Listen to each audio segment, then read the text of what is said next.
guys, and welcome back to my YouTube channel. And in this video I want to talk a little bit how I make my patches and what I usually end up with a session, what comes into the session, what doesn't come into the session. In this case, you guys can see here on the screen that I have the kill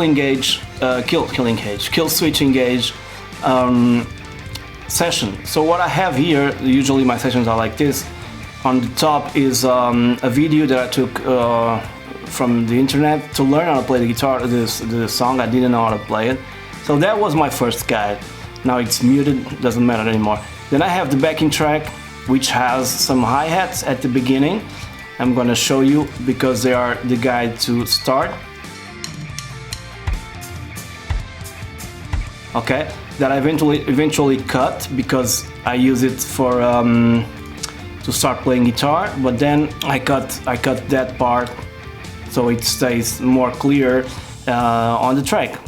Okay, then I have the original song where I try to mimic the guitar parts, and this is the most important part. If I can't get the guitars isolated to listen how they sound, I try my best to go here and find a sweet spot. Let's check out around here if it's just guitar or not.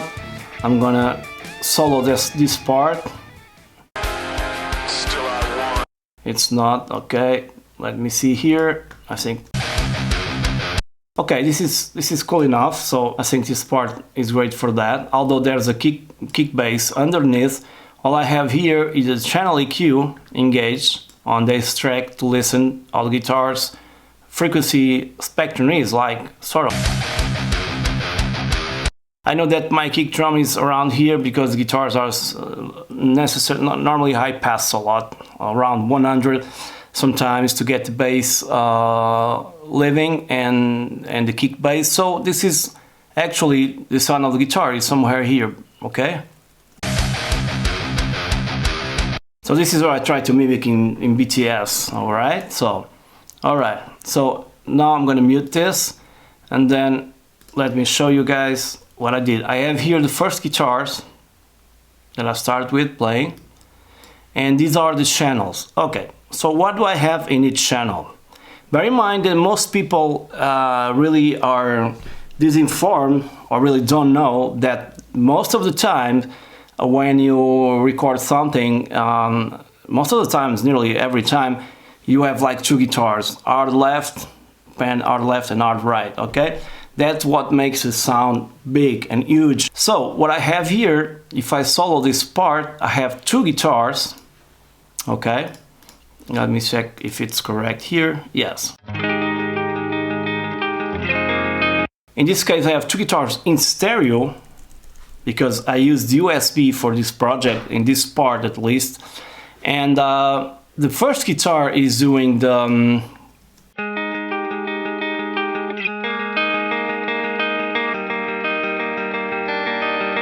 okay, there's nothing here except the channel is mirrored here, a gain plugin that does nothing except increase the gain, because you guys know that the USB signal on the Katana is extremely weak, usually on clean tones. If you have like high gain distortion and stuff like that, it will be very loud.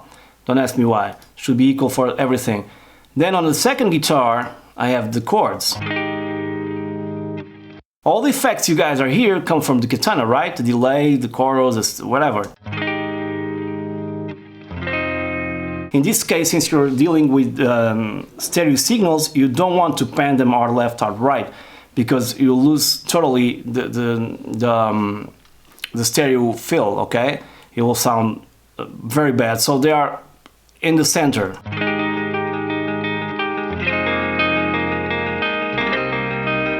Although I could do that, I would record a mono signal and then pan one twice, one mono signal for every guitar, for the picking and for the chords, and pan them hard left and right, and I would end up with four tracks. Okay, I hope I make myself clear.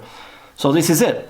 Now coming back here at the front, I have my rhythm guitars, my main rhythm guitars. And I'm going to solo them as well, one by one. This is the first one.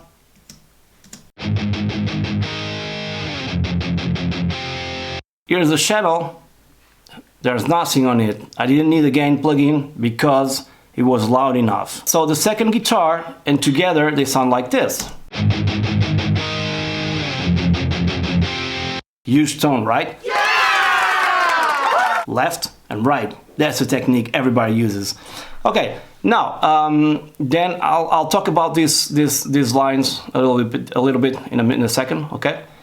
Okay, because I'll try to mimic everything they do on the original song. Then I have my stereo guitar here. I think this one wasn't actually used, so I'm gonna mute it. What I did use was, because I recorded in stereo the intro again, the chords, but now with distortion, but I didn't like quite the tone, so I decided to go up and record left mono and right mono, I mean two guitars, one to the left, one to the right, they make this. It's not perfect. My picking sometimes gets a little bit in trouble here on this part, but it's there.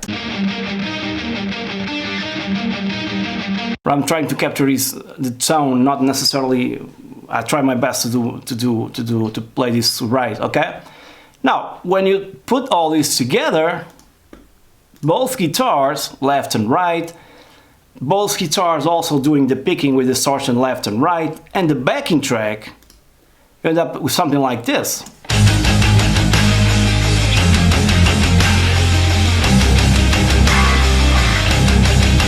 Okay, sometimes I do have to change a little bit the volume on the backing track to match the parts that I'm playing. Probably now it's a little bit too loud for the guitars to be listened at. And then let's go to that part where these lines here, what they're doing, okay? So it's very basic. On the actual song, there's a part where that's just a guitar on the right, I believe, and the other is barely noticeable, and there's some kick bass. I think the part where I start with to show you the guitar. So I did the same. This is an automation thing. So I'm gonna just solo these two guitars. And this guitar, as you guys can see here, it should have here some pan. I don't know where it is. I don't know. Oh, it does not. Just volume, not pan. Okay. So this guitar on the left, this is a mirror of the same guitar underneath. This guitar on the left loses volume during this part and then starts again. So it's basically it. Okay. Alone, it will be like this.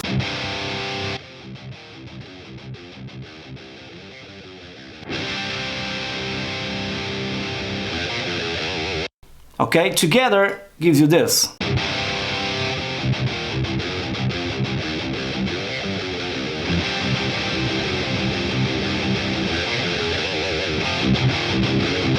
And that's it, because I'm mimicking, or trying to do my best to mimic the original guitar track, the original song, where they actually pan them left and right and do this kind of stuff, one guitar alone. And you can see here on the waveform, where it's just that guitar, okay? Because if I solo this, I don't know if it's just this part.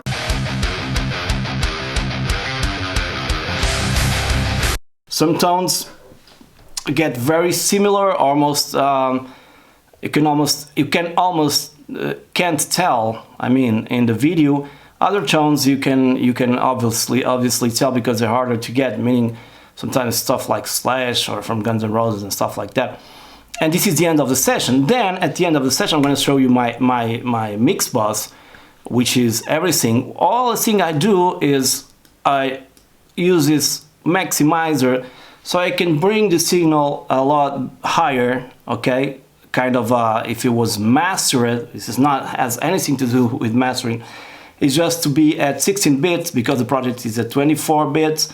Although the backing track is in MP3, it doesn't really matter. But and then I bring the level up with this plugin from Waves, the L2S. S is from stereo, sorry, the L2. And that's it, because if I disengage it, let me just put my own.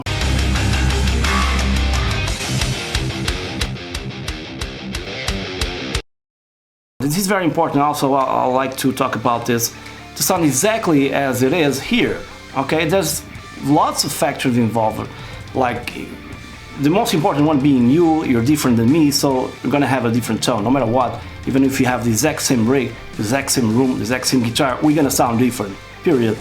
And then there's other factors involved around you, like the room where you play, the level at you play. The room is very important because of the echoes and stuff like that. Very, very important. I don't know, I already said how loud you play, the way you pick the strings, you know, so there's always adjustments to be made. Sometimes the user finds a patch that is kind of already done that, already searched, already downloaded a few ones for me as well, or bought a few ones for me as well, and they were spot on. I didn't have to do anything. Others I had to tweak a little bit, but the essential tone was there that I could not get. I remember getting a patch from Pantera, if I'm not mistaken, and I could not get that tone. I couldn't get that tone, so I bought the patch. It doesn't matter from where, I bought the patch because the fundamental tone was there. Then I had to tweak a little bit to my taste, here, to my room, to my playing, but voila, it was there. So what I try to do is this, to give you that's why it's called a preset, right? In all plugins you have presets. If I recall a plugin here and go up here, you have some drums, keyboard, guitar, horns, voice.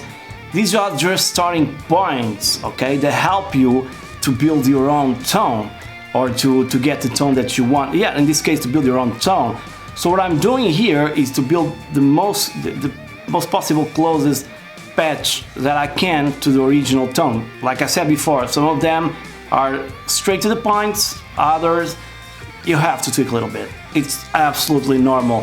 Hope you guys enjoy, like Ola does.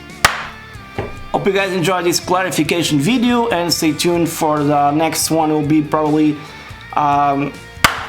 Green Day and also, yeah, Sunset Boulevard, Sunset, something like that. And another one I'm gonna do next to that, it's Marillion. I don't know the name of the song right now, but it's one of those more listened to on Spotify. A really cool song. Cheers guys, till the next one. Bye.